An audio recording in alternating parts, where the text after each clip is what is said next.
नमस्कार दोस्तों, welcome to Doon law mentor. आज का जो ये सेशन है, अगर आप जुडिशरी एग्जाम की तैयारी कर रहे हैं और भविष्य में अभी जो आपका उत्तराखंड जुडिशरी एग्जाम है या और भी जितने भी जुडिशरी एग्जाम पाइपलाइन में हैं उनमें अपीयर हो रहे हैं, तो आज का ये लेक्चर आपके लिए डायरेक्टली हेल्पफुल होने वाला है। आज के इस वीडियो के अंदर हम सुपीरियर कोर्ट्स की जुरिस्डिक्शन के बारे में डिटेल में डिस्कस करेंगे, चाहे वो एपिलेट जुरिस्डिक्शन हो, रिव्यू जुरिस्डिक्शन हो, रिवीजन हो या और कोई जुरिस्डिक्शन हो जो हमारे कॉन्स्टिट्यूशन और लॉ के लिए दी गई हैं। और आज के इस लेक्चर को डिलीवर करने के लिए हमारे साथ एक्सपर्ट हैं, और एक्सपर्ट है advocate Ramesh Kumar Mishra sir. He is the advocate on record in the supreme court of India. Sir के साथ मेरा association Delhi university campus law centre के टाइम का है। सर के साथ हम मिलकर हमने दिल्ली यूनिवर्सिटी की जो सेमिनार एंड डिस्कशन सोसाइटी है उसमें काम किया है, चाहे वो लीगल एड सोसाइटी हो, faculty of law Delhi University का। Sir has been my senior at the faculty of law Delhi University. Welcome sir to the podium of the Doon law mentor and thank you for accepting our invitation to enlighten our student on this very important aspect. Sir, podium is yours. Thank you, sir. So I'm starting now. I hope everybody can hear me properly, right? See, today's topic is about the jurisdiction of the superior courts. We have come across several words like appeal, review, revision, reference, etc. And while I was being a student, I used to be a little confused about the meaning and exact meaning and purpose of all these words. So since it is my first class, we have chosen this topic, that let us understand the differences and meaning of these terminology that we very often use in any kind of litigation. We will start with the word review. Then we will see what is review and what is judicial review. Then we'll also see what is reference. And then we'll see that how all these review, judicial review and reference is different from appeal. We will also see what is the meaning of revision. So 3-4 words we have chosen, and we will discuss about this, and we'll try to understand the meaning of these terminology that we very often use in litigation. These words are review, revision, appeal, reference, etc., and also the judicial review. So what are the difference of jurisdiction assigned to all these terminology? We will discuss it one by one. So let me start with the first thing, that is review. Although review is not the jurisdiction of the superior court, but we have to understand this word, because after this word review, we are going to enter into a concept that is called judicial review. So we have to understand the difference between the review and judicial review. That is why I am starting with this term review. See, the provision for review is given in our CPC, section 114 of CPC and order 47 of CPC. Normally, when a court passes a decree or an order and we are aggrieved of it, and we approach the same court on a very limited ground, that is called review. Review under order 47, the grounds for review are given under order 47 of CPC, and almost in every law, even when we talk about the review in the Supreme Court jurisdiction, the law is almost similar. So only on 3 grounds one can go for review. The ground number 1 is that if you discover some new and important material, which after the exercise of due diligence which was not which which was not in your knowledge even after the exercise of due diligence, and you could not produce it before the court at the time of passing of the decree or the order. This is the first ground. You get something new material which you could not have produced before the court even after exercising of the due diligence. This is the first ground for applying for review. The second ground is that when there is error apparent, on the face of the record, then you say that is a ground for review. And the third ground is for any other sufficient reason. So you can see, when you go to the same court which has passed the decree or order, and you say that, see, I have got something which I could not produce at the time when the hearing was going on, or you say that there is some error apparent on the face of the record. Error apparent on the face of record means that you don't, indisputably, if you go through the record, you find some error. And this is not limited only here. The third ground says for any other sufficient reason. So it gives another scope to the court, but necessarily it doesn't mean that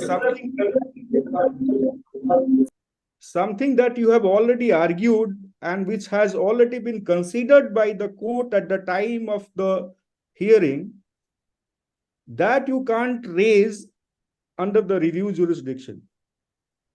And this order 47 also makes it clear that no court shall pass any order under the review jurisdiction unless it hears the opposite party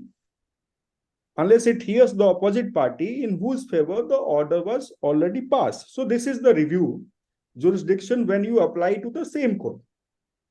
Now let us understand what is the meaning of judicial review.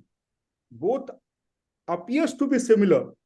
These both words, review and judicial review, both appears to be similar, but there is a huge difference between these two terminology. And my endeavor would be to make you understand the basics of the basic differences between these jurisdictions. When we talk about the judicial review, we really talk about the power of our constitutional courts. Judicial review is exercised by the constitutional courts, and in India there are only two courts which are called as constitutional courts. Got power to interpret the constitution. The two courts are the Supreme Court and all the high courts of the country. Right? So the power of judicial review is exercised in the manner so as to check if there is no violation of constitutional provision happening in any kind of administrative, legislative, or judicial actions. So let me explain this concept. You all must be knowing about Article 226 and 32. Article 32 is the writ jurisdiction exercised by the Supreme Court. Article 226 is the writ jurisdiction exercised by the high courts of the country. Article 227 is the supervisory jurisdiction exercised by the high courts of the country. When I say judicial review means that it is of three kinds. Number one, if there is any legislative action, that legislative action can be directly challenged to the constitutional courts, and the constitutional court would decide whether the legislative action is in contravention of the constitutional provision or not. So this is called judicial review of the legislative action. There may be two kinds of legislative action for our understanding. First legislative action is when there is amendment of the constitution itself. that is also legislative action.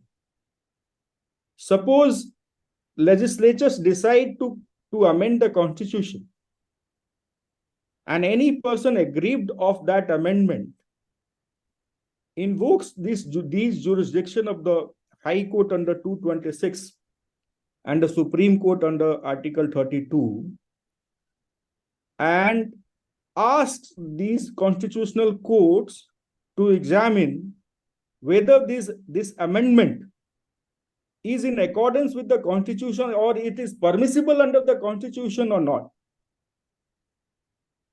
So now we have a law in this regard, constitutional law in this regard, which has evolved in the manner that if the amendment is violative of the basic structure of the constitution, that is the only ground when an amendment of the constitution can be the subject matter of judicial review. And only on this ground the court can struck down a constitutional amendment. That is, whether it is violative of the constitution's basic structure or not. It's a huge topic, I understand, but let us go through it very quickly.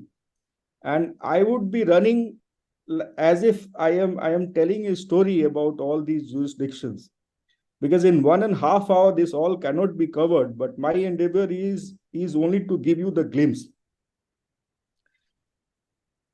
So there is a constitutional amendment. It is challenged before a constitutional court, in the High Court or in the Supreme Court. The test laid down is, if the amendment changes the identity of the constitution itself, then it would be called as violative of the basic structure of the constitution. Meaning thereby, by amendment, you can't change the constitution itself. That is the crux of the thing.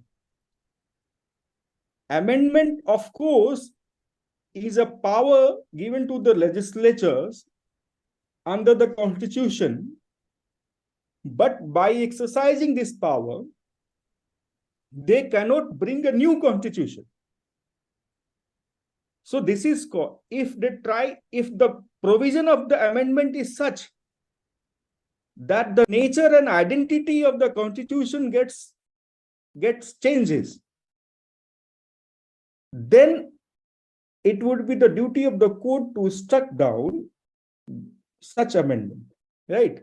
So this is one kind of legislative action which becomes the subject matter of judicial review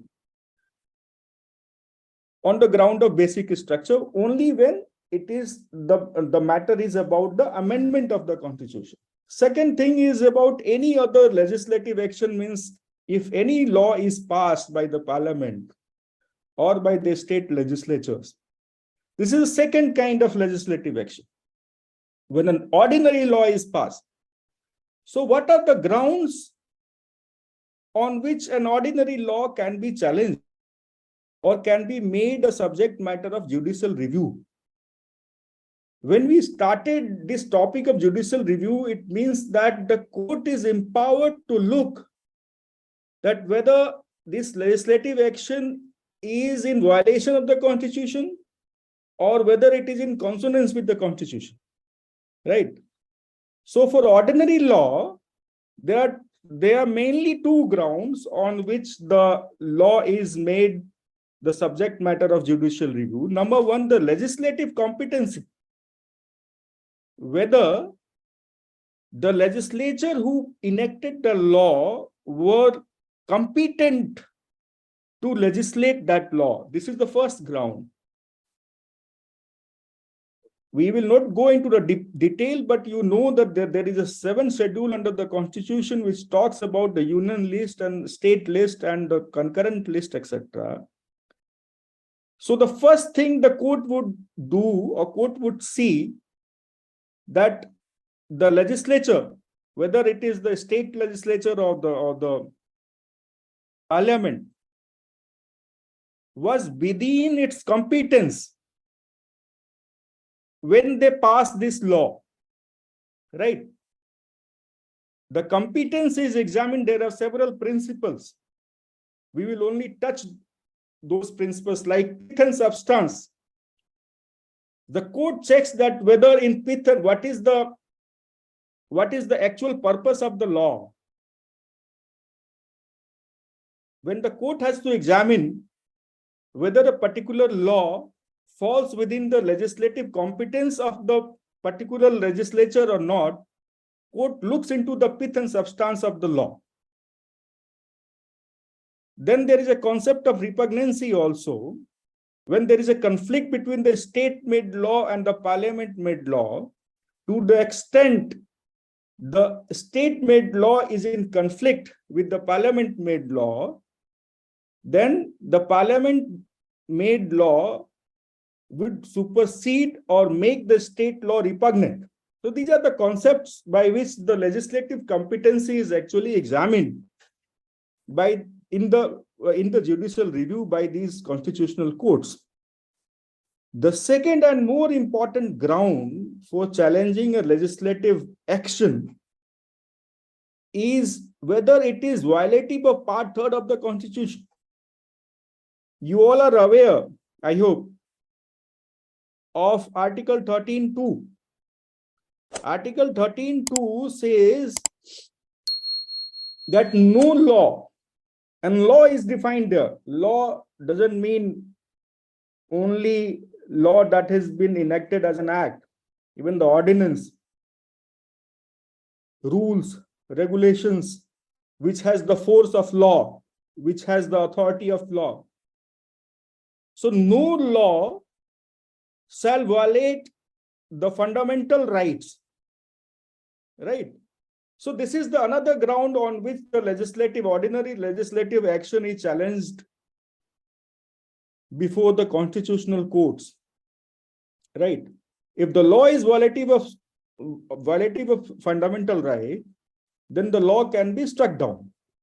The most important fundamental right, as we all know, is Article 14, Article 19, and Article 21. And it has been held, especially in the Maneka Gandhi and thereafter, that all these articles and the rights and fundamental rights have to be read together. The state cannot say that it's all right if it is violative of 21, and it cannot be checked under the test of Article 14. So the Supreme Court said that no.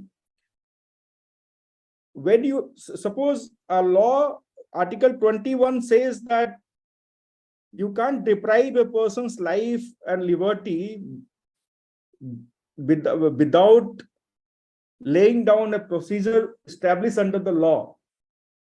But does that mean that by any law you can violate anyone's life and liberty? No, the answer is no, because it's not only required that you must have a procedure established under the law, but what is required is that you must have a due procedure established under the law. When you call due procedure, that would mean that that procedure should not be violative of Article 19 and 14 also, right? So it's called Trinity of Rights, like 14, 19, 21, etc. So every law has to be tested on the touchstone of all these fundamental rights. If the law is violative of these rights, the court would strike it down. That's called judicial review of the legislative action, in brief. Now let us see the second kind of judicial review. Judicial review of the administrative action. The court would not permit any administrative action which would be violative of the constitutional parameters. What is the constitutional parameters, and what is the scope of the judicial review when the court examines an administrative action taken by the executive. Executive may be anyone like the central executive, the Union of India, or the state executives. So this is where it is important to understand. And yes, I forgot to talk about the scope of interference in case of legislative action also. So there is a law evolved that says that every legislative action would be presumed to be within the competence of the legislature and would be presumed to be valid. If somebody is challenging the legislative action, one has to prove that how the legislative action is violative of the constitution on these two grounds, on the ground of the violation of the legislative competency and on the ground of violation of the fundamental right. It is for those who go to the court have to prove this, right? Now let us talk about the administrative action. Administrative actions are also challenged under the judicial review. But now the question is that what are the powers of the court? To what extent the court would go in interfering with the administrative action? So the scope of judicial review in relation to administrative action is very limited. Let us understand the concept first. Suppose there is an administrative action. Suppose government confiscates my passport and I go to the court challenging this action. So the jurisdiction of judicial review of an administrative action is confined or is narrower than the concept of appeal. So what I mean to say is this. Suppose there is an administrative action, and you challenge to the court would not substitute its opinion over the opinion already taken by the administrative officer or the administrator, right? So let us understand this from the perspective of appeal also, and let us see where is the difference. The basic difference between an appeal and the judicial review is that in appeal, the court can substitute its opinion over the opinion of the first person who has passed the order. Meaning thereby, suppose in a given circumstances, two views are possible. When two views are possible, the court can have the second view. Court can say that, see, this view is possible, that view is also possible, both views are correct. So I will go by this view, and your view is completely incorrect. I am setting it aside. This is the power of the appeal. When the court can substitute its view over the view taken by the first court or the first administrative officer.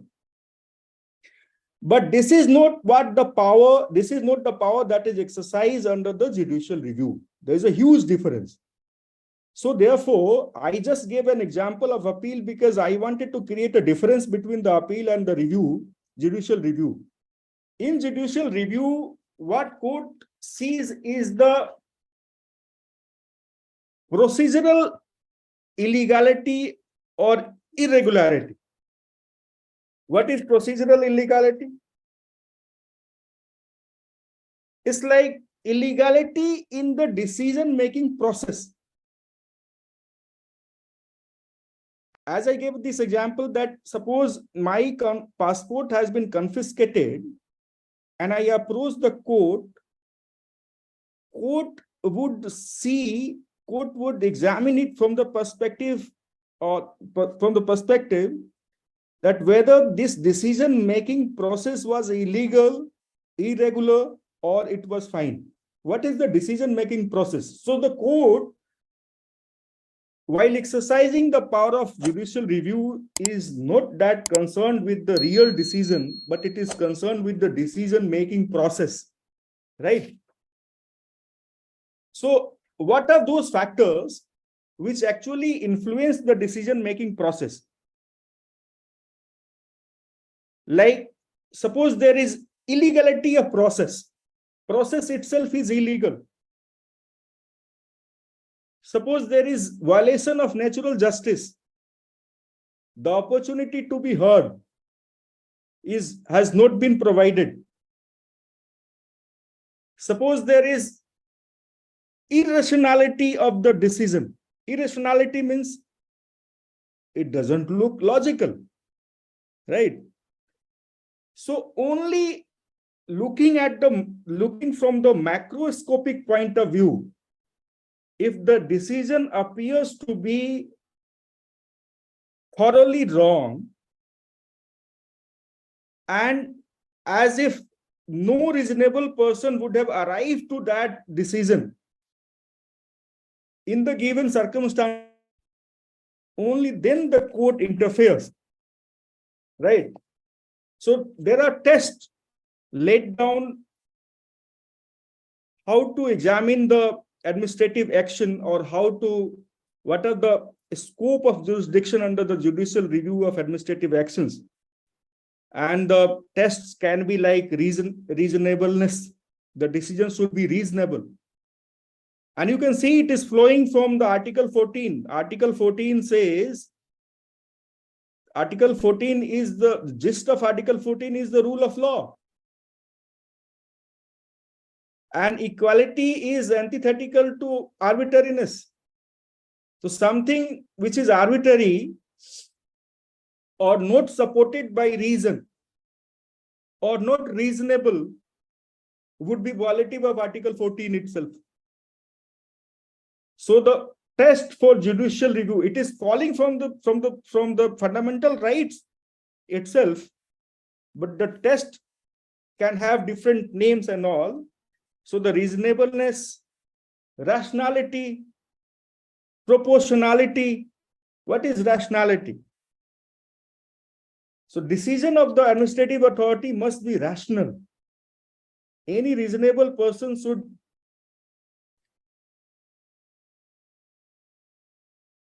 in the given circumstances should arrive to the same conclusion. Or suppose no reasonable person can arrive to the conclusion on which this person or the administrative officer who has passed the order have arrived, then certainly it's a subject matter of judicial review and the court can strike it down. What is proportionality? Suppose any of the right of any person has been restricted. The concept of proportionality means that the court would examine what is the larger public interest that this kind of order is going to serve. So whether the restriction is proportionate to the with the objective behind such decision. So these are the tests for examining or for the judicial review of the administrative actions. Now there is a principle called Wednesbury principle. For administrative action, the court go by this principle, which has been developed under the civil law. What is this Wednesbury principle? 3-4 points I would just say. It says that if the decision was illegal or suffered from procedural impropriety, suppose any decision is suffering from procedural impropriety. Procedural impropriety primarily would mean violation of natural justice. Secondly, decision is one which no sensible decision maker could, on the material before him and within the framework of law, have arrived at. Third, which is very important, whether relevant matters have been considered or not, or whether irrelevant matters have been taken into consideration in the decision making or not. Suppose relevant matters have not been considered and extraneous considerations have been given to the matters which are not relevant, that would be a reason for striking down such administrative action. And of course, the last one, when the decision itself is absurd or perverse, in that case, the administrative action would be struck down. So you can see, by and large, it's like having a macroscopic view, but not trying to have a choice on the actual decision.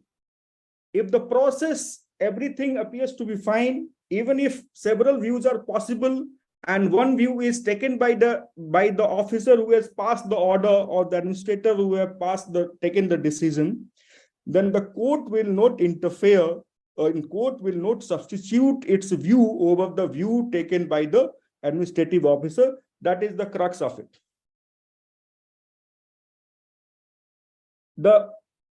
In other words, the point is that correctness of choice, if the choices were there with the administrator and he has made a choice and that choice is permissible under the law, court would not say that why he has made this choice and why not that choice. If several choices were there, administrator takes one choice, the court is not going to substitute.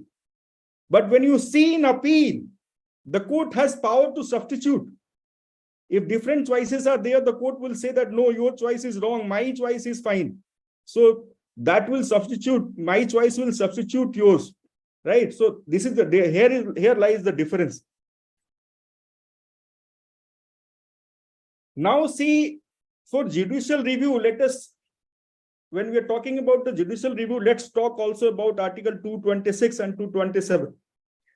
We have so far discussed two kinds of judicial review: the legislative action, judicial review of the legislative action, and judicial review of the administrative action. Now we are going to talk about the judicial review of the judicial actions. Can there be judicial review of the judicial actions? And here lies the difference between Article 226 and Article 227. When we say judicial action, there are two kinds of judicial action. The first judicial action is any action, it may be administrative, where there is exercise of judicial mind, right? Suppose it's like quasi judicial actions. An administrative body exercises the judicial mind. It's called quasi judicial action. Another kind of judicial action is a judicial body, absolute judicial body, the courts.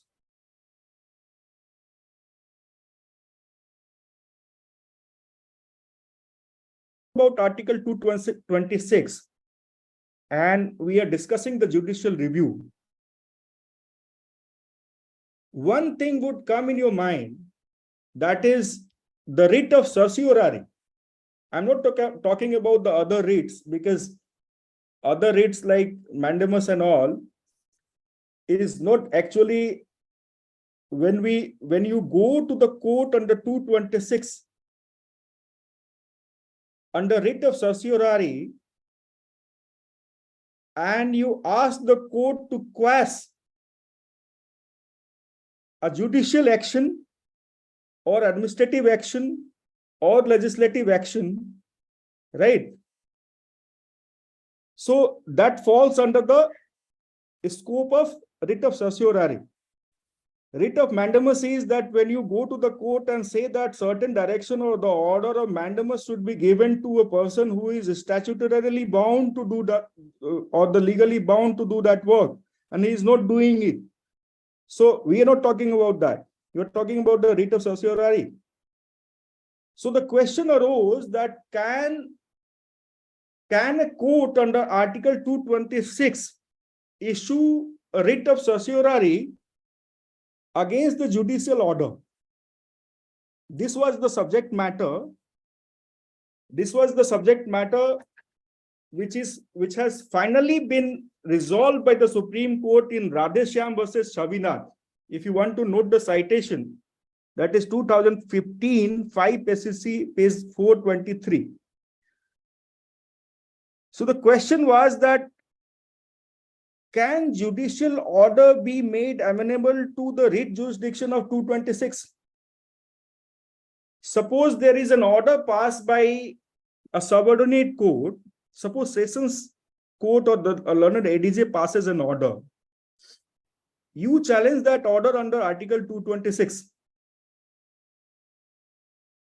Can you challenge that? In Radheshyam, before in Surya Devi, right since 2003, the concept was that yes, under Article 226, you can challenge a judicial order as well. But subsequently, the matter was referred to the larger bench to decide whether 226 is available. Why so? Because in Mirajkar case, long back, a 9-judge bench judgment had held that judicial actions do not violate the fundamental right of anybody. When you say that a judicial action or the judicial order passed by any court does not violate fundamental right of anyone, so that would mean that that judicial order cannot be challenged under Article 226. So on that principle, finally in Radheshyam, the court has held that under 226, you can challenge the quasi-judicial orders, like the orders of the tribunal, etc. And the writ of certiorari may lie against the judicial order passed by the quasi-judicial bodies, but it doesn't lie against the absolute judicial orders or the orders passed by the courts. For the same reason, because 226 is the writ jurisdiction. The superior court of the High Court of the Supreme Court under Article 32 is not supposed to issue a writ against an inferior court which has passed this order. So that is why, that is the reason behind this, that judicial orders are not amenable to writ jurisdiction under Article 226. But are we remediless when we say that it's not amenable? Absolutely not. We have Article 227. Article 227 talks about the supervisory power of the High Court. Supervisory power means what? The High Court has the power to supervise not only administrative functions, but the judicial functions of the subordinate courts. Right? How does the High Court exercise that power? And how is it different from the writ of certiorari, which is exercised in case of quasi-judicial bodies? Remember, we are talking about the third kind of judicial review, the judicial review of the judicial actions, right? So there is a difference which has been laid down in this judgment of Radheshyam versus Shavinath. Let us, and it's very important from the purpose of your examinations, from the examination point of view also. I would take the questions once. Let me first finish the entire thing and then I will come to the question. Right. So under 227, the court says that there is a difference between the jurisdiction of 226 and 227. 226 is the original jurisdiction, but it's not ordinary civil original jurisdiction. It's extraordinary writ jurisdiction, but extraordinary original jurisdiction. Under 226, when you approach the court is exercising its power for the first time. So it's original jurisdiction. But 227, it is called supervisory jurisdiction and also revisional jurisdiction. We'll talk, the next topic is going to be the revision. What is the meaning of revision?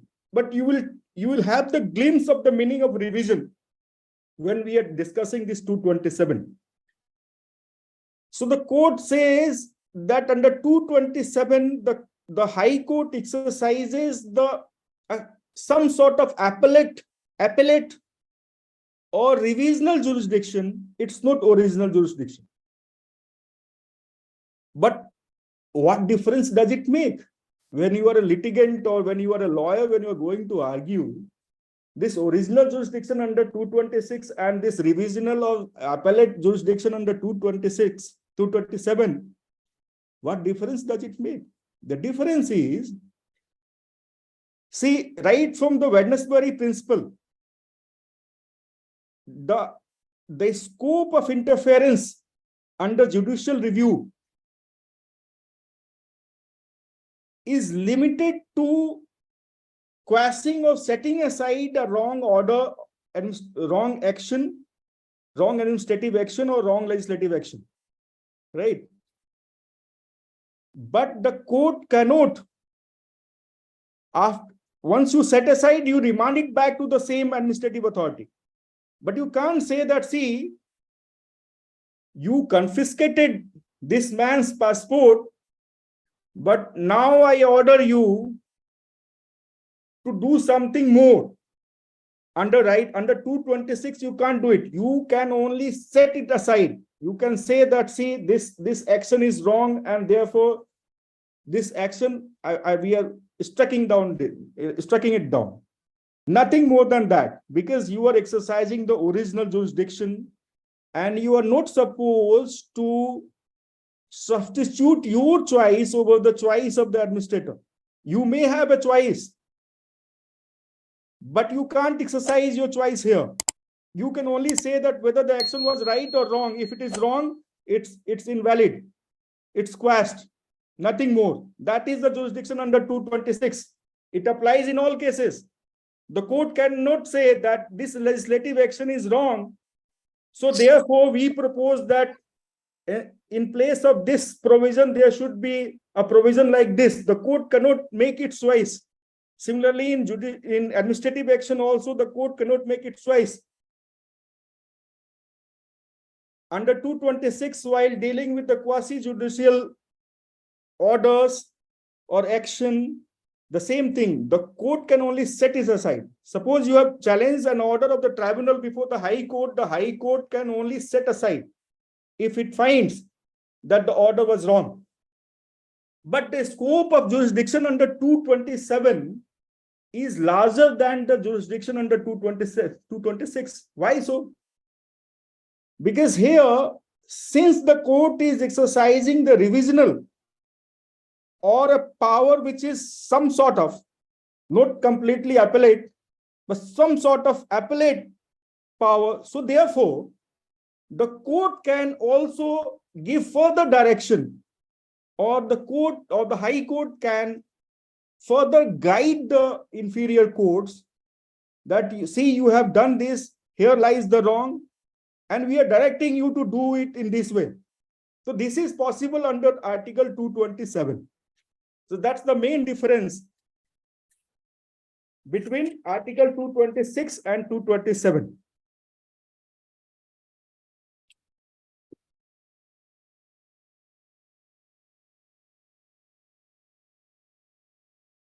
So what are the principles when we talk about in the writ of certiorari? When you challenge a judicial order or quasi-judicial order in the High Court, broadly, the principles are same as it would apply in case of administrative orders. But here, since it is coming from a quasi-judicial body, the wordings may be different, right? Like, you can exercise, the court can exercise the writ of certiorari when disregard to the rules and procedure, violation of natural justice, and manifest error apparent on the face of record, clear ignorance or disregard of provision of law. Right? So, macroscopically, if the court finds that the entire procedure is similar, is the same way when we were discussing about the judicial review, the administrative order, in the same way, when it appears to the court that the decision making or the order passed suffers from procedural illegality, or it is not based on the right application of law, the court can set it aside. But now let us understand the real difference between the 226 and 227. The revisional jurisdiction, still we are talking about the judicial review only. I am repeating these words because our purpose is to understand the exact meaning of these words. Under the broader umbrella of the judicial review, we are talking about the power of the High Court under Article 226 and also the supervisory power of the jurisdiction of the High Court under Article 227. When we talk about 227, that is called revisional jurisdiction of the High Court or the supervisory jurisdiction. The primary motive of the court is to see whether the inferior court is following its jurisdiction or not. So please note, when we talk about the revisional jurisdiction is confined to one thing: whether the inferior courts are confined to their jurisdiction or not. What is the confined to the jurisdiction? If an inferior court is exercising its jurisdiction, exercising the jurisdiction which it doesn't have, exercising a jurisdiction which doesn't have, then it is not following its jurisdiction. If an inferior court is not exercising a jurisdiction which it does have, then again, it's not following its jurisdiction. So basically on these two grounds, exercising the jurisdiction that you don't have and not exercising the jurisdiction that you have, on these two grounds, the revisional jurisdictions are exercised by the superior courts. And that is what the job of the High Court is when it exercises the jurisdiction under Article 227. Now, it's a very, we have to understand this concept. Sometimes the concept is lost in words. Suppose it is a case of execution.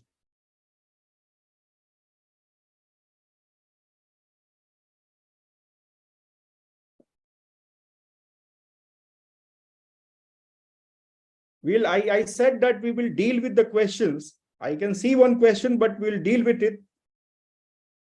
We'll deal with it in another 10-15 minutes. Let me complete the topic first. So, suppose the inferior court was exercising the power of execution with certain order passed by the certain judicial order passed by the court, which exercised the power of execution. Suppose that court is the court of ADJ or DJ. You challenge that order under 227. After this Radhe Shyam, you can't challenge that order under 226. because that is judicial order. You can't challenge under 226. You have to challenge under 227. And the judgment says that even if you write 226, the court will take it as if it is under 227. So it doesn't matter what nomenclature that you give to your petition. If it is a judicial order, it has to be treated under 227, right? And there is a major difference also when you go under 226 and you go under 227. The actual difference as a practicing lawyer that you would face is that after this 227, there is no LPA. If you are aggrieved of the order passed under 227, the only way left is the SLP under 136 in the Supreme Court. But if there is order under 226, the LPA lies of the first appeal in subcourts. Why so? Again, the same thing. Because LPA lies when the High Court for the first time has exercised the original jurisdiction. So 226 is the original jurisdiction. Therefore, the intra-court appeal is available. But this intra-court appeal is not available when you go under the supervisory jurisdiction. For the obvious reason, because under the supervisory or revisional jurisdiction, it is the second time when a court is exercising its mind. So it's kind of appellate or revisional. So therefore, within the High Court, there is no intra-court appeal when you go under 227. So that is the most important difference that it would bring. Otherwise, you would think that how does it matter if it is 226 or 227? So if you have challenged an order of a tribunal under 226, the LPA would lie. But if you have challenged a judicial order, maybe that you have given it the nomenclature under 226, but it would be treated by the court as 227 and no LPA would lie. And after the order, you will have to go to the Supreme Court only. So we were discussing about these 227s and I was giving an example, subordinate court, the court of ADJ exercising the power of execution. And suppose execution is not happening as per the law of execution. Suppose at the time of deciding the execution, the court is doing something which is going behind the decree. Where will you go? And what is that? So the court, if it goes behind the decree, doesn't stricto sensu applies the law of execution. What is the court doing? Court is not exercising its jurisdiction of the execution or exceeding its jurisdiction. When the court exceeds its jurisdiction, it falls within the supervisory or revisional jurisdiction of the High Court under the judicial review, right? Suppose court is not doing something which it is supposed to do. In execution, court is supposed to finish the matter, right? Get it executed. And the court is passing here, in a case, the court is passing a long order again, but not focusing on the execution. So court is not doing something which it is supposed to do. So in these kind of cases, under Article 227, the court will exercise its jurisdiction. But again, the parameter would be the same. On the final outcome, unless it is hit by these jurisdictional errors or exceeding the jurisdiction and impropriety, illegality of the procedure, etc. But suppose if two views are possible, and the view that has been taken by the inferior court is also the correct view, then in exercise of the power, whether under 226 or 227, the court cannot substitute its choice over the choice which has been made by the inferior court. And that is the basic difference between a power of appeal and power of revision, right? So let us quickly, the difference between 226 and 227. Number one, 226 is original, 227 is supervisory, revisional or corrective jurisdiction. Under 226, High Court may simply annul, quash but it cannot do anything more. Under 227, the High Court may pass further direction or guide the inferior court. While exercising the jurisdiction, may substitute a decision of its own. Since it is in the nature of appellate, the court, while guiding or giving direction, the court can substitute its decision over the decision taken by the inferior court under 227. It's little higher than the normal 226 jurisdiction or normal judicial review. The third thing, writ will lie only on the prayer of the aggrieved party, but under 227, the court can also take suo motu action. Now let us see, we discuss about the judicial review of three kinds of action: legislative action, administrative action, and the judicial actions. When we came to judicial action, we discussed these two kinds of power. In case of quasi-judicial, under 226 certiorari; in case of judicial orders, under 227 revisional and supervisory jurisdiction. Now there is another concept of revision. You must have gone through the revision under section 115 of the CPC and section 397 of the CRPC in the criminal matter. 2-3 basic things. There is no revision when appeal lies. And if you have filed the revision, it doesn't mean there is automatic stay. So again, if you see the scope under section 115, that is called revision 115 of the CPC, it talks about the same thing that we just discussed. When a court is exercising a jurisdiction which it doesn't have, and not exercising the jurisdiction which it has, then comes the revision. The revisional court can interfere in this kind of scenario. This is what the revision is. And please remember, revision only when there is no appeal.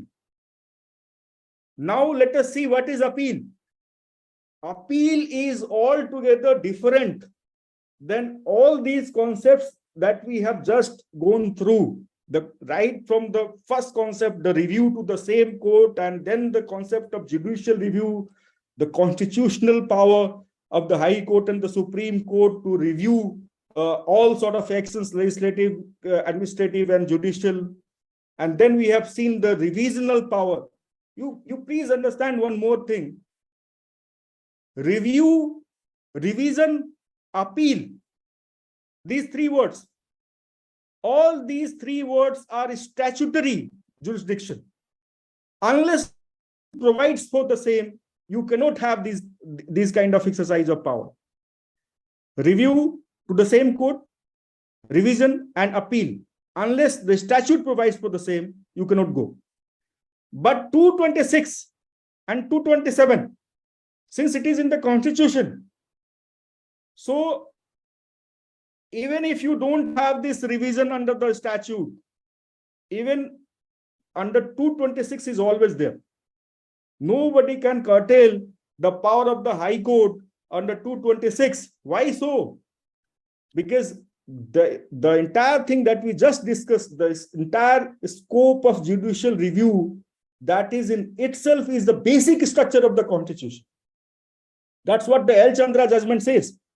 Since the judicial power of judicial review of the High Court and the Supreme Court is the basic structure of the Constitution, even by the statute, you can't curtail these powers of the court. Now we are talking about the appeal.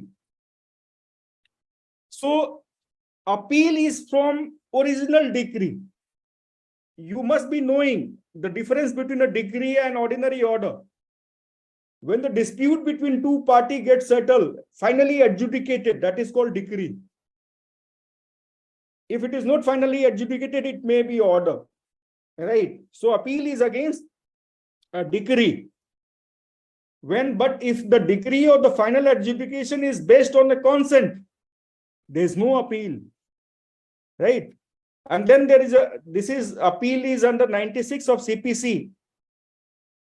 And there are certain orders also against which the appeal lie under order 41, 42, and 43 of CPC. We are not going into the detail.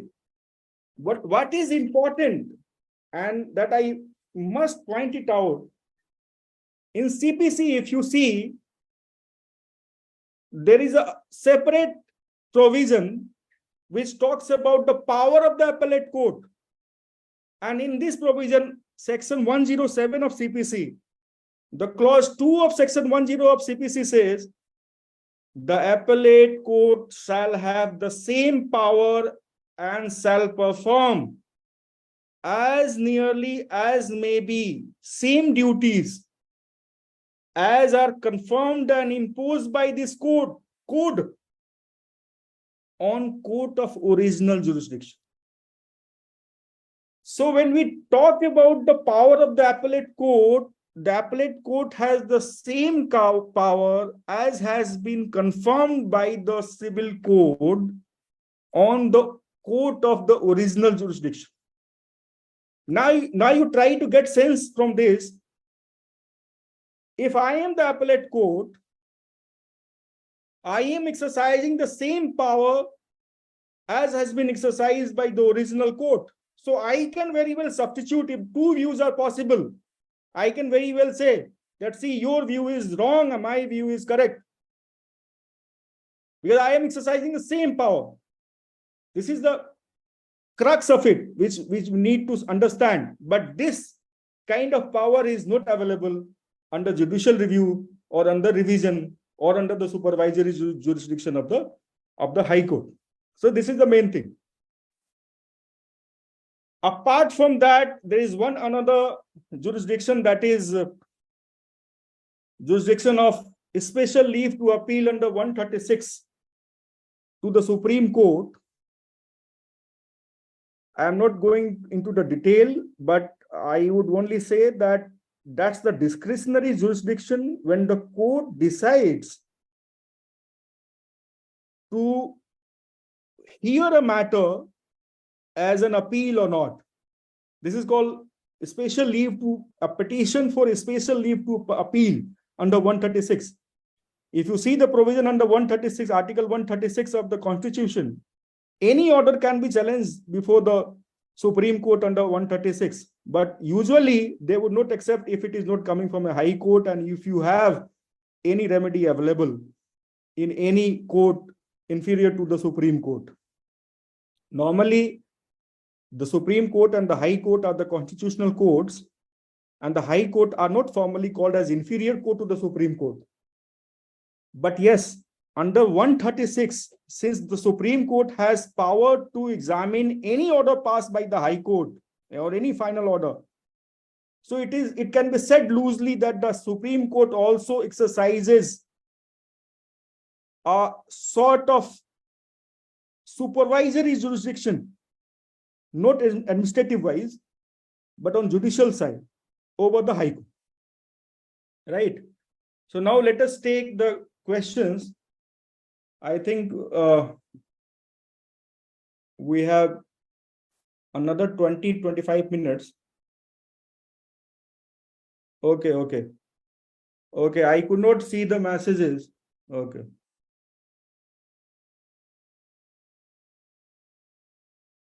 So I'm going through your comments and all. So I will try to answer the questions that has been put. And I request you, if somebody wants to ask something more, we can write it here.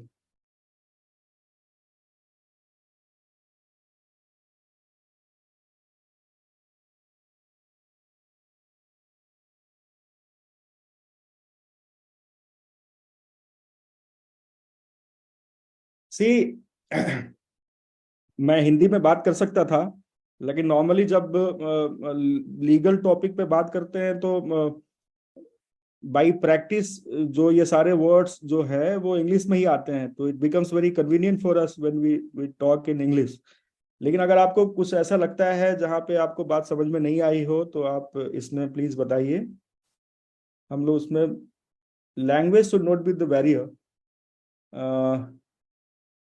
These two grounds, please explain. I am unable to understand these two grounds of lower court confinement.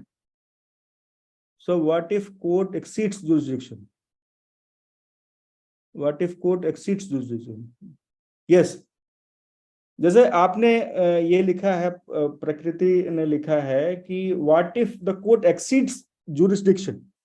So this is what हम लोग अभी बात किए कि court is exercising its jurisdiction, but in a manner it is doing something which it can't do, right? So supervisory 227 इसी के लिए तो है, the court is exceeding any inferior court, subordinate, we are talking about subordinate court. आपको पता होगा subordinate court क्या होता है? हाई कोर्ट के नीचे जितने भी कोर्ट्स होते हैं वो हाई कोर्ट के सबऑर्डिनेट कोर्ट्स होते हैं। और सबऑर्डिनेट कोर्ट, सपोज नीचे से स्टार्ट करें, suppose a civil court passes an order, then you have a right to appeal or revision before the ADJ. ADJ passes an order, where will you go? If you have a, then if it is in the original jurisdiction, you can have a revision in the High Court, or simultaneously you can also have this 227 in the High Court. तो revision jurisdiction होने, तो जैसा आपने इसमें पूछा है कि court अगर जुरिसडिक्शन एक्सीड करे तो ये सुपरवाइजरी जुरिसडिक्शन हाई कोर्ट का इसीलिए बना है, और रिविजनल जुरिसडिक्शन दोनों का नेचर सेम है, एक कॉन्स्टिट्यूशन से फॉलो करता है। When we talk about revision, तो रिवीजन हमारे स्टैट्यूट में दिया हुआ है, हमारे सीपीसी में दिया हुआ है, सेक्शन 115 एंड 397 सीआरपीसी में दिया हुआ है, इसको बोलते हैं स्टैट्यूटरी प्रोविजन। लेकिन अगर नहीं भी दिया होता स्टैट्यूट में और आपके पास से चॉइस है, जब आप कोर्ट में जाते हैं तो आप या तो इस स्टैट्यूट को इन्वोक करें या फिर आप डायरेक्ट कहें कि हम 227 में आए हैं। तो 227 में भी सेम जुरिसडिक्शन कोर्ट एक्सरसाइज करती है जो कि रिवीजन में एक्सरसाइज होता है, and 227 is applicable for both kinds of cases, civil as well as criminal. I hope I am clear on this. मैं एक बार फिर से आपको एज ए समरी मैं हिंदी में बोल देता हूं। आज हम लोगों ने डिस्कस किया 2, 3, 4 जो कॉन्सेप्ट्स हैं, ये शुरू से ही जब भी आप कॉलेज में होंगे, आप पढ़ाई कर रहे होंगे, तो ये सारे कॉन्सेप्ट्स कंफ्यूजन क्रिएट करते हैं। जैसे रिव्यू और जुडिशियल रिव्यू, आपने अभी सुना कि इसमें ह्यूज डिफरेंस है। जब हम रिव्यू की बात करते हैं तो ये सेम उसी कोर्ट में जाता है जिस कोर्ट ने वो ऑर्डर पास किया, और कानून ये कहता है कि उसी जज को सुनना चाहिए एज फार एज पॉसिबल जिसने वो ऑर्डर पास किया। इसके ग्राउंड्स बड़े लिमिटेड हैं। तभी आप जा सकते हैं रिव्यू में जब आपको कोई नया मटेरियल मिला हो, जो कि आपके ड्यू डिलिजेंस काफी तत्परता के बाद भी आपको उस समय नहीं मिल पाया हो, और जिसको आपने कोर्ट के सामने हियरिंग के समय नहीं दिया हो, तो आप रिव्यू में जाते हैं। ठीक है। फिर हमने एक दूसरे कॉन्सेप्ट की बात की, जुडिशियल रिव्यू की बात की। अब ये बिल्कुल ही अलग चीज है। रिव्यू वहीं तक लिमिटेड हो गया, वो स्टैट्यूटरी चीज है। अब ये जो रिव्यू की बात हमने की, सीपीसी की review, that applies with the court, but you can't apply the same concept of review with the quasi judicial body unless the statute that governs the quasi judicial body prescribes for the same. आप हमेशा अपने दिमाग में रखिए कि ये word जो review, revision, appeal, ये सब स्टैट्यूटरी जुरिसडिक्शंस हैं। जहां स्टैट्यूट ने प्रोवाइड किया वहीं है, जहां नहीं किया वहां नहीं है। लेकिन 226 और 227 कॉन्स्टिट्यूशनल जुरिसडिक्शन है, और ये इसका स्टैट्यूट से कोई लेना देना नहीं। तो जो सेकंड कॉन्सेप्ट की हमने बात करी, वो बात की जुडिशियल रिव्यू की। हमने कहा कि जुडिशियल रिव्यू का मतलब ये होता है कि हमारे कॉन्स्टिट्यूशनल कोर्ट्स को, कॉन्स्टिट्यूशनल कोर्ट का मतलब the court established by the constitution itself, क्योंकि सुप्रीम कोर्ट और हाई कोर्ट को कॉन्स्टिट्यूशन में ही प्रोविजन है कि इनका कैसे एस्टैब्लिशमेंट होगा and who will become the जजेस and all. They are called constitutional courts, and also for the reason that they have the jurisdiction to interpret the constitution. They can have the final word over the meaning of a constitutional provision. Constitution क्या कहता है, उसका क्या मतलब है, ये केवल constitution court ही interpret कर सकते हैं। हाँ, इस बीच में मैं एक टर्म भूल गया था, reference. Subordinate court high court को कोई मैटर इन रेफरेंस भेज सकते हैं when they feel that on a particular point of law the law is not settled and that needs to be settled by the high court और the supreme court. Law अगर किसी point of law पे उनको ऐसा लगता है किसी भी सबऑर्डिनेट कोर्ट को कि ये लॉ तो हाई कोर्ट को सेटल करना चाहिए, क्योंकि ये लॉ अभी तक सेटल है ही नहीं, ना हाई कोर्ट ने किया ना सुप्रीम कोर्ट ने किया, तब वो रेफरेंस कर सकते हैं under section 113 of CPC to high court कि आप इस क्वेश्चन पे, मेरा ओपिनियन तो ये है, आप अपना लॉ सेट करके दे दीजिए, उसके बाद we can decide. This is called reference, और ये रेफरेंस दोनों में ही है, क्रिमिनल जूरिस्प्रूडेंस में भी है, सीआरपीसी में 395 ऑफ सीआरपीसी एंड सीपीसी में 113 of CPC if I am not wrong, right. तो ये रेफरेंस हो गया, ये छूट गया था। हम लोग बात कर रहे थे जुडिशियल रिव्यू का। रेस जुडिकाटा का जो आपने पूछा है, ये ऑपरेट इन सच केसेस। देखिए रेस जुडिकाटा का मतलब क्या होता है? रेस जुडिकाटा व्हेन कोई लिस्ट है दो पार्टी के बीच में, वो ऑलरेडी डिसाइड हो गया है, तो सेम पार्टी उसी लिस्ट को दोबारा से एजिटेट नहीं कर सकते अगर कंपिटेंट कोर्ट ने डिसाइड कर दिया है। लेकिन हम यहां जो बात कर रहे हैं, हम लोग यहां बात कर रहे हैं power of the superior court. Suppose एक लिस्ट डिसाइड हुआ, हम लोग एक सुपीरियर कोर्ट के जुरिस्डिक्शन को इन्वोक कर रहे हैं कि ये डिसीजन में ये प्रॉब्लम है, यहाँ पे कोर्ट ने एक्सीड किया जुरिस्डिक्शन, या जुरिस्डिक्शन सही तरह से एक्सरसाइज नहीं किया, और वहां पे एक तरह से उसको चैलेंज कर रहे हैं। ये तमाम जो बातें हम आज कर रहे हैं, इसका मतलब ये है कि in how many ways if you are aggrieved with an order, अगर किसी कोर्ट के किसी ऑर्डर से आप एग्रीव्ड हैं, तो कितने तरीके से आप उसको चैलेंज करते हैं। फर्स्ट तरीका जो रिव्यू का था, वो इनफैक्ट चैलेंज तो नहीं कहते हैं उसको, लेकिन आप कोर्ट को कहते हैं देखिए आपने यहाँ पे मिस्टेक कर दिया, या ये चीज हम नहीं ला पाए, अब आप इसको कंसिडर कर लीजिए, या फिर सफिशिएंट ग्राउंड है आप इसको रिकंसिडर करिए, दैट इज रिव्यू। दूसरी बात जो हम लोगों ने करी, जुडिशियल रिव्यू अंडर 226 एंड 32, ये बहुत ही वाइडर पर्सपेक्टिव में इस बात को यूज किया जाता है, जहां ये judicial review basic structure of the constitution है। इसी वजह से हाई कोर्ट और सुप्रीम कोर्ट को कॉन्स्टिट्यूशन का गार्डियन कहा जाता है। क्यों? क्योंकि constitution would be interpreted bye these two constitutional courts, and any action whether it is legislative, वो कानून बना के, वेदर इट इज एडमिनिस्ट्रेटिव या फिर एग्जीक्यूटिव एक्शन जो सरकार ने किया हो, या जुडिशियल एक्शन, इन तीनों ही एक्शन को high court under 226 and 227 and supreme court under 32 article 32 इनको रिव्यू कर सकता है। हम लोग ये बात कर रहे थे कि इस रिव्यू का स्कोप क्या है, ब्रॉडर स्कोप हम लोग समझने की कोशिश कर रहे थे। इसी बारे में हमने बात किया कि जब लेजिस्लेटिव एक्शन होगा तो दो कारणों से ही माना जाएगा कि लेजिस्लेशन जो भी लॉ लेजिस्लेचर ने पास किया है वो सही लॉ पास किया है, लेकिन दो ही ग्राउंड पे उसको कोर्ट एनल कर सकती है। पहला ये कि जिस भी सभा ने, जिस भी विधायिका ने उसको पास किया उसके पास कॉम्पिटेंसी नहीं थी। दूसरा ये कि वो फंडामेंटल राइट के वायलेशन में है। इन दो ग्राउंड पे लेजिस्लेटिव एक्शन को आप चैलेंज कर सकते हैं। एग्जीक्यूटिव या एडमिनिस्ट्रेटिव एक्शन को जब आप चैलेंज करते हैं, जो कि लेजिस्लेटिव एक्शन नहीं होता, इसमें कई सारे ग्राउंड्स है, एक्सेसिव डेलीगेशन का ग्राउंड है, या लेकिन सबका जो बेसिक जो जुरिस्डिक्शन है वो कोर्ट का, वो यही देखना है, एक मैक्रो व्यू देना है सब्जेक्ट पे, और ये देखना है कि प्रोसीजरल इरेगुलरिटी और इलीगैलिटी तो नहीं है। मतलब अगर कोई डिसीजन मेकिंग बॉडी सब काम सही तरीके से कर रहा है, सही से किसी को नोटिस दे के, पूरी अपॉर्चुनिटी दे के, उनको उनकी बात को सुन के, सारे लॉ को फॉलो करके अगर कोई डिसीजन ले रहा है, तो जुडिशियल रिव्यू में उसके साथ इंटरफेयर नहीं किया जा सकता। इंटरफेयर कब किया जा सकता है?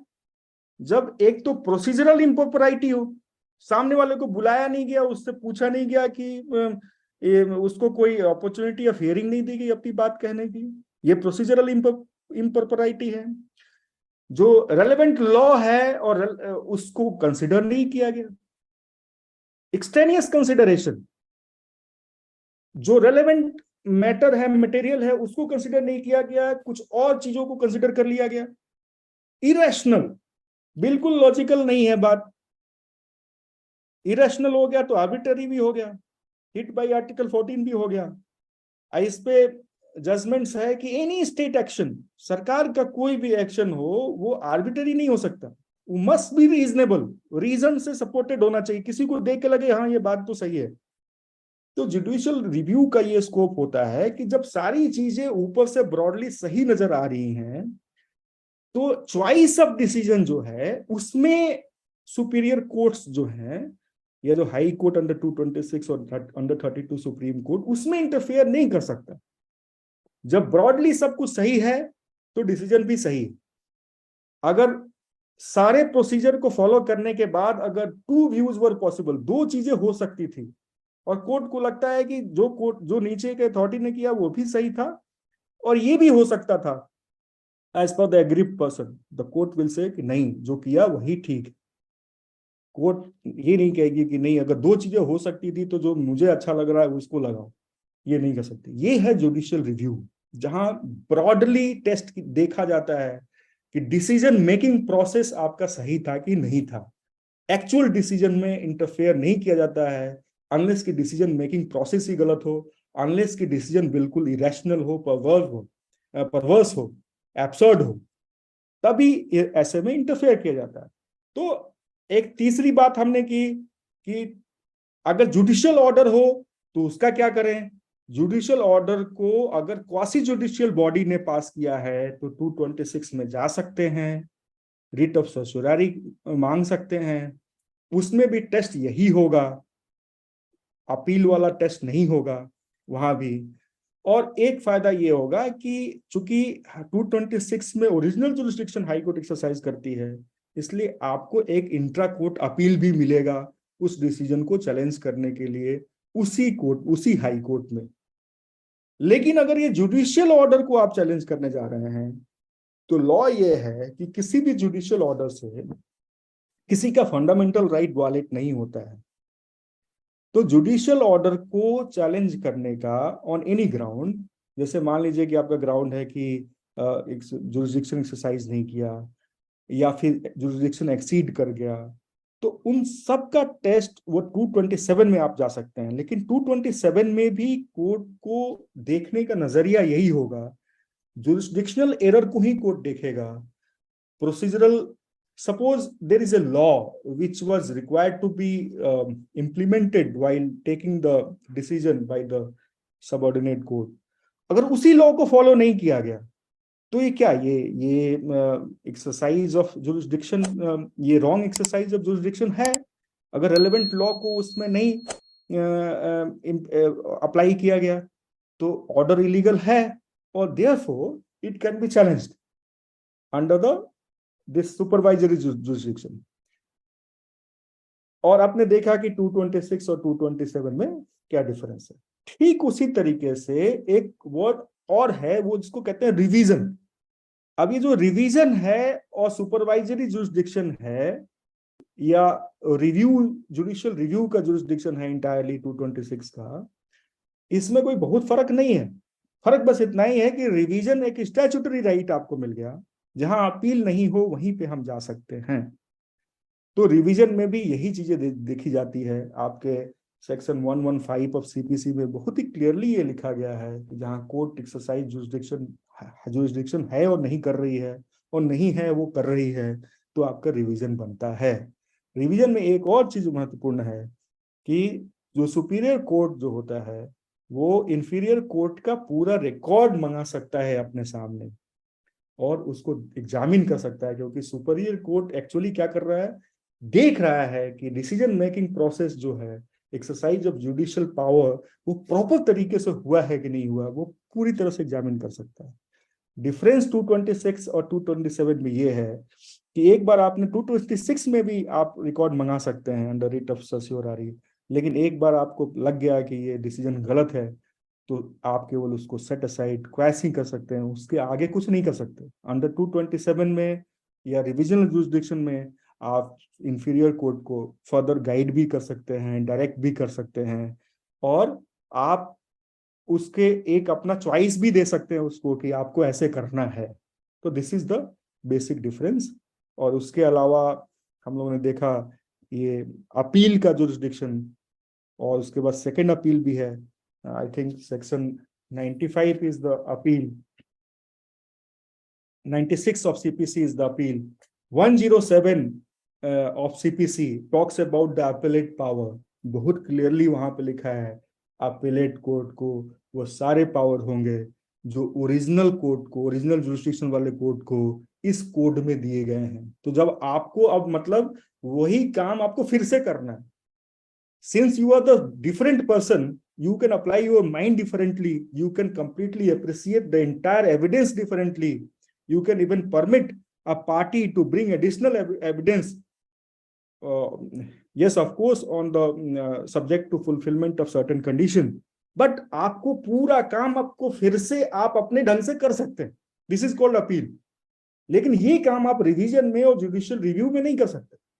आपको वहां पे ब्रॉडली चेक करना है कि चीजें सही ढंग से हुई है कि नहीं। अगर आपको लगता है कि तब भी सही ढंग से नहीं हुई क्योंकि लॉ को फॉलो नहीं हुआ, प्रोसीजरल इम्प्रॉपरिटी थी, डिसीजन मेकिंग प्रोसेस गलत था, तब आप वहां इंटरफेयर करते हैं। यहां अगर सब कुछ ठीक था तब भी आपको लगता है कि नहीं इसको ऐसे करते तो ज्यादा बेहतर होता, तब भी आप इंटरफेयर कर सकते हैं। This is called appeal. So appeal is a has a very vast jurisdiction. It's a kind of applying the mind of the court afresh. Court सब कुछ फिर से देखती है। किसी पार्टी को ये ग्रीवांस नहीं होना चाहिए अपील में कि हमारी चीजें नहीं सुनी गई। सेकेंडली एक सेकेंड अपील होता है। Second appeal is only on the substantial question of law. अगर किसी क्वेश्चन ऑफ लॉ में कोर्ट को लगता है कि इस जो लॉ अप्लाई किया है नीचे ओरिजिनल जुरिसडिक्शन के कोर्ट ने या फर्स्ट अपील ने, वो लॉ ही सही अप्लाई नहीं हुआ है और उस लॉ को फिर से कंसीडर करने की जरूरत है। कुछ क्वेश्चंस हैं, सब्सटेंशियल क्वेश्चंस हैं। अब इस पे भी लॉ है कि किस क्वेश्चन को आप सब्सटेंशियल क्वेश्चन कहेंगे। तो this all is a very vast matter. लेकिन आज for the today's topic our purpose was to try to create clarity over all these concepts. If you understand these concepts, it would be helpful for you when you go to the court for a practice. It will be helpful for you when you join as a judges, or for even for ordinary understanding of the legal practice. Thank you. Thank you, Ramesh sir, for wonderful session, so insightful, giving us or teaching our students the nitty-gritties of this whole concept.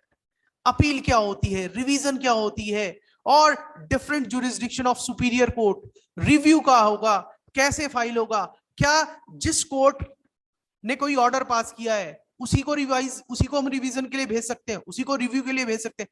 आपने इन सारे topics पर इतना बेहतरीन clarity हमारे students को दिए हैं। Our students will be indebted to you. Thank you, sir. Thanks for the wonderful session with our students. Thank you, sir. Thank you for calling me. Thank you. Thank you, sir.